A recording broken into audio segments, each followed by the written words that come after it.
Hello students,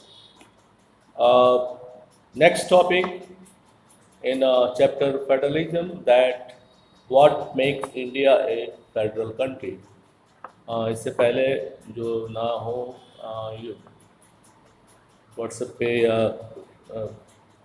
उनके लिए पहले बता दूं कि फेडरल वो सिस्टम है जहाँ पे कंट्री में जो पावर होता है वो अलग अलग पार्ट्स में डिवाइड होता है, जैसे सेंट्रल गवर्नमेंट या फिर स्टेट गवर्नमेंट, या इसके अलावा भी एक और लेवल हो सकता है, इसको थर्ड लेवल भी कहीं कहीं है। मोस्टली कम से कम फेडरल स्ट्रक्चर, फेडरल कंट्री उसी को कहेंगे जहाँ पे पावर जो है एटलीस्ट कम से कम दो ऑर्गन्स में या दो लेवल्स में डिवाइड होने चाहिए, तभी वो कंट्री फेडरल कहलाएगी, अन्यथा वो फेडरल नहीं। आफ्टर इंडिपेंडेंस इंडिया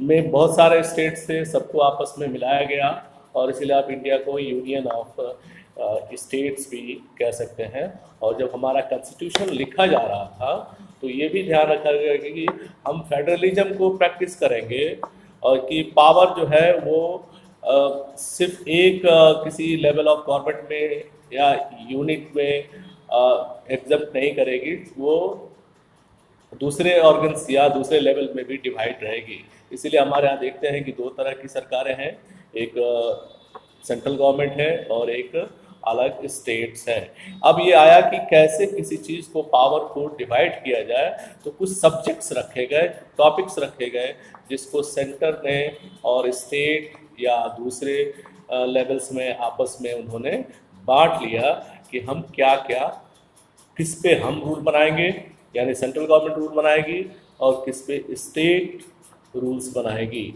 इसके लिए आपको कुछ एग्जांपल्स हम दे सकते हैं कि जैसे डिफेंस, सेना जो है कोई स्टेट नहीं बना सकती, वो सेंट्रल गवर्नमेंट का है।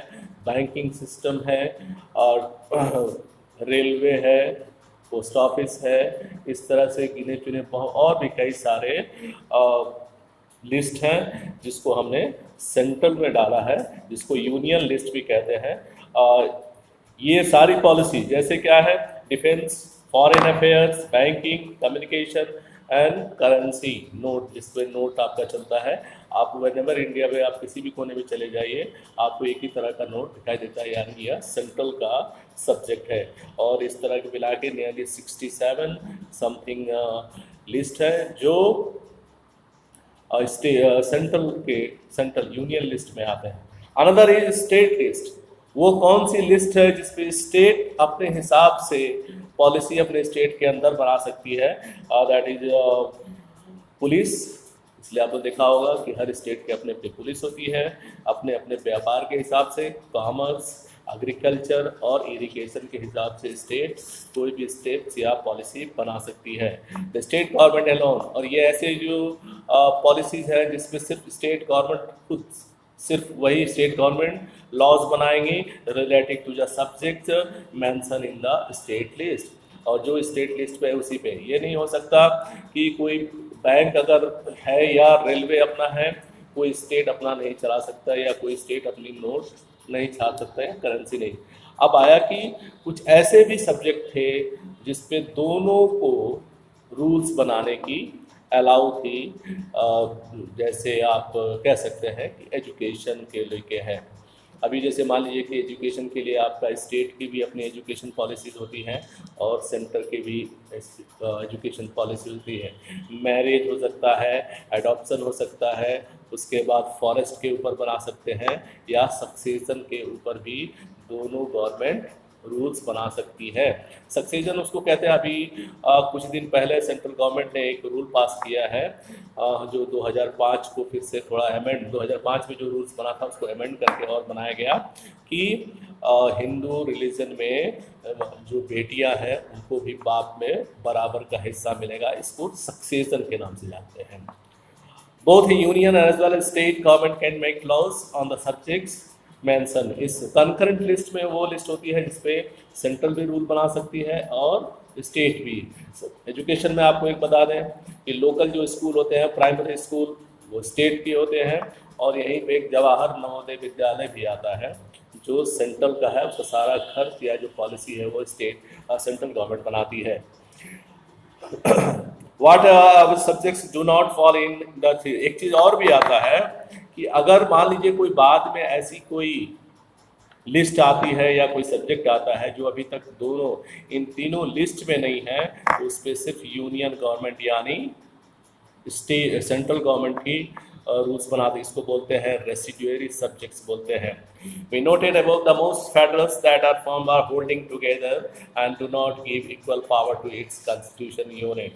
अधिकतर इस वर्ल्ड में जो कंट्रीज हैं वो होल्डिंग टुगेदर वाली है, यानी आपस में उन्होंने मिला, खुद से नहीं, सेंट्रल गवर्नमेंट ने सबको मिलाया, दैट इज कॉल्ड होल्डिंग, यानी पकड़ के एक यूनियन ऑफ स्टेट बनाया है।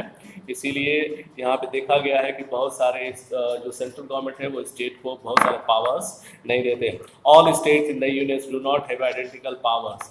अभी बहुत सारे ऐसे भी स्टेट्स हैं हमारे कंट्री में जिनको एक जैसे पावर नहीं है, जैसे जम्मू एंड कश्मीर और भी कुछ ऐसे हैं, जैसे आपका दिल्ली है, तो दिल्ली में क्या है, चीफ मिनिस्टर तो है वहाँ पे, बट पुलिस जो है उसकी अपनी नहीं है। Many provisions of the Indian constitution are not applicable to the state without the approval of state assembly. और भी कुछ ऐसे अगर कुछ लॉज बनाने हैं किसी स्टेट में तो उस स्टेट गवर्नमेंट का असेंबली का परमिशन लेना पड़ेगा। Indians who are not permanent residents of this state can not land buy. जैसे एक जम्मू कश्मीर का एक लॉज है कि कोई भी बाहर का आदमी जाके वहाँ पे बस नहीं सकता या ज़मीन नहीं खरीद सकता है। ये रूल तभी चेंज होगा जब वहाँ की स्टेट की जो असेंबली है वो चाहेगी तब। Similar special provisions exist for other states of India as well. There are some union of state which enjoy very little power. कुछ ऐसे भी हैं जिसमें बहुत कम पावर होते हैं, जिनको आप कहते हैं यूनियन। जैसे छोटे छोटे स्टेट्स हैं, these are which are not these are too small and independent state but which cannot emerge with any existing states। ये इतने छोटे हैं कि इसको किसी स्टेट में तो नहीं मिलाया गया है, इसलिए इसको डायरेक्ट सेंट्रल गवर्नमेंट इसको रूल करती है। These areas are Chandigarh, Lakshadweep और the capital city of Delhi are called the union territories कहा जाता है इसको, यानी डायरेक्ट यहाँ पे सेंट्रल गवर्नमेंट रूल करती है या पॉलिसी बनाती है। This territories do not have the powers of state, और इन टेरिटरीज को अपना कोई पावर नहीं है। सेंट्रल गवर्नमेंट जो वहाँ के लिए पॉलिसी बनाएगी वही उस वहाँ पे इम्प्लीमेंट होगा। द सेंट्रल गवर्नमेंट में special powers in running this states. The sharing of power between the union state to the structure of constitution. हमारे कॉन्स्टिट्यूशन का ये हिस्सा है, यही है कि हम अपने कंट्री को यानी इंडिया को एक फेडरल बना के रखेंगे, इसीलिए पावर्स का जो है वो डिवाइड किया गया है सेंट्रल और स्टेट के बीच में। It is not easy to make changes in this power sharing arrangement. ये इतना आसान नहीं है, अगर कभी आसानी की बात आती है तो काफ़ी सारे कन्फ्लिक्ट्स भी पैदा होते हैं अगर इसको करने की बात। The parliament can not own it's change this arrangement, और ये पार्लियामेंट ऐसा नहीं है कि इसको जब चाहे तब चेंज कर सके। Any change so it will first pass by both the houses of parliament with at least 2/3 majority. अगर किसी चीज़ को पास करना भी है तो दोनों हाउसेस से उसको 2/3 बहुमत 2/3 मेजॉरिटी चाहिए, लोकसभा और Rajya Sabha. Then it is to be ratified by the legislature. उसके बाद कम से कम आधे से ज़्यादा लोग उस स्टेट की असेंबली को से भी पास होना चाहिए। The judiciary place in import. यहीं पे जुडिशरी का काम है कि वो देखती है कि कोई ऐसा तो नहीं है कि स्टेट या सेंट्रल गवर्नमेंट जो है अपने पावर से आगे जाके अपने पॉलिसी को लगा रही है या एक्सेस पावर को किसी पे इम्प्लीमेंट करती है। तो हाई कोर्ट्स अपने स्टेट के अंदर देखते हैं कि कोई गवर्नमेंट तो कोई ऐसी पॉलिसी तो नहीं बना रही जो कॉन्स्टिट्यूशन के अगेंस्ट है, और सुप्रीम कोर्ट क्या है वो सेंट्रल गवर्नमेंट को देखती है कि अगर ऐसा तो नहीं है कि वो कॉन्स्टिट्यूशन के अगेंस्ट जाके कोई पॉलिसी बना रही है। The union and the state government have the power to raise resources by levying taxes. और यहाँ पे एक चीज़ और भी है कि अगर मान लीजिए कोई रिसोर्स है किसी स्टेट में तो उस पर दोनों लोग टैक्स के हकदार बनते हैं। सेंट्रल गवर्नमेंट को भी टैक्स मिलेगा और स्टेट गवर्नमेंट को भी on the government and the responsibility assign to each of them, और सबकी जिम्मेदारी तय होगी कि सेंट्रल गवर्नमेंट को कितना हिस्सा मिलेगा और स्टेट गवर्नमेंट को कितना हिस्सा उस टैक्स में मिलेगा।